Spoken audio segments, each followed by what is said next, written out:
While expectations are high of any new government that has just assumed office, investments can be made only in those areas where the ecological balance is not disturbed. First, you have to have a history based on the material you have there. Agro-based industries, forest-based industries. Handloom and handicrafts have been going on for a long time. They're doing well. They can do much better. Tourism, there is a big potential because Northeast it's a paradise. It's Scotland of India. But until you improve the law and order situation and infrastructure, it's no use. Yeah, I think ecotourism should be one, because we have untouched forest, large forests that can be found in different parts of the region. So ecotourism like that you have in the South African countries where people go to this forest and they explore different flora, fauna. This is also one thing. Yeah, this is the major one. Now the tourism can happen in different ways, People can go and stay in the stay home guest houses are coming up. So I think the young people, some of them have taken up the initiative. So many tourists are coming and they stay in the hotels, and those who cannot be accommodated in the hotels, they find a place through their agent in the homes. And I think most of the tourists, they enjoy more to stay with people. And of course, it is now possible because of the peace process is there. Without infrastructure, you can't have industries. And without peace, you can't have, even if you have infrastructure, you can't have industry. So which one comes first, I don't know. Political side or infrastructure. Everything has to be in place in order to develop the Northeast India. Exodus of people from this in terms of number is actually very limited. And then skilled people and unskilled people, I think right now many of them who have gone out of the region, especially from Assam, are skilled qualified professionals. But the rest of the country, rest of the region, the people who go and work there, they do not contribute much because they may not be earning much so as to come back and do some new works.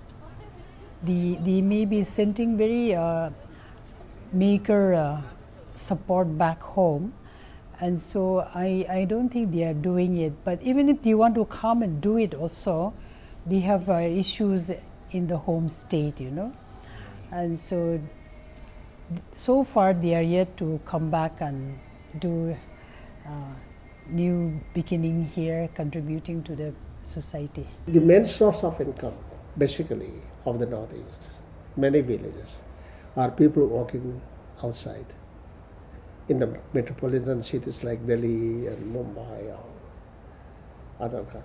other places. Along with it, many of their relations join them and do their studies.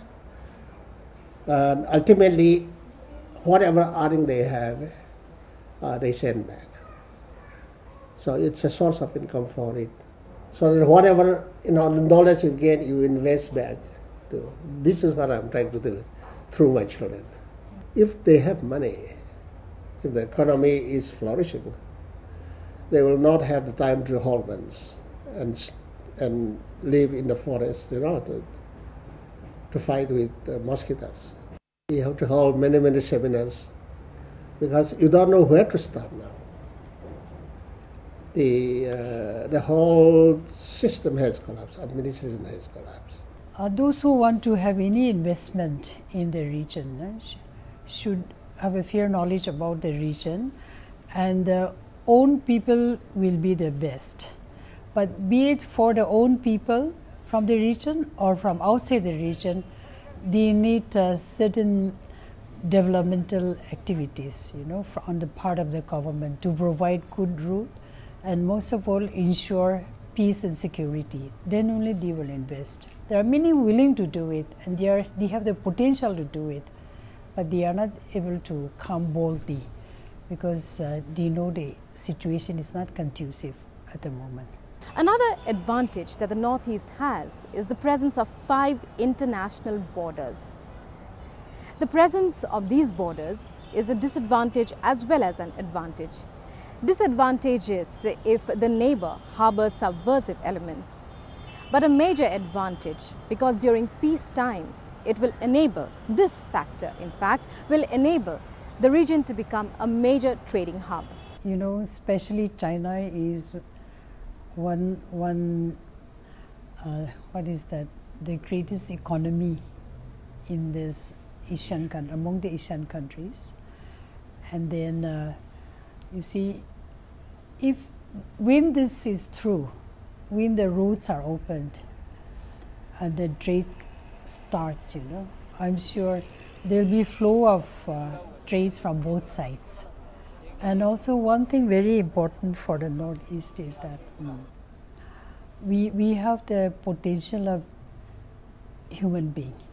We have a good section of our products, our students are very talented, and then they can go for service industry. So therefore, I think this will open new doors for them. We can learn from them. At the same time, we can also have the benefit of the trade between the two big nations. It will completely change the face of Northeast India. But how and when? This is a big question. Just constructing a road is one thing, but how do you control the intelligence in order to have a free flow of trade? The most important thing is the human development. You see, many of our young people, they go out of the region for education, and very often the environment is not conducive for them, and they have the problem of adjustment, because their culture is different. What was acceptable in the Northeast may not be, acceptable in the mainland. So all need not necessarily come out of the region, and so they can have good education at home. And there is no dearth of human resources. Many of the Northeasterners are working in the other parts of the country because there's no avenues for them. Many doctors, many professors, many engineers are outside the region because of the lack of avenues. So I think if Government of India can start different projects, national project, I think this will enhance the economy and moral of the people of the Northeast. The nature of the people, you can't change it. They will continue to be a Mongoloid people, majority of them. That you can't change. But once you have these facilities, educational institutions improve it, if there are employment, not only these people will stay back, but people from mainland India will come and work there. Development of connectivity, and the second is to have good institutions.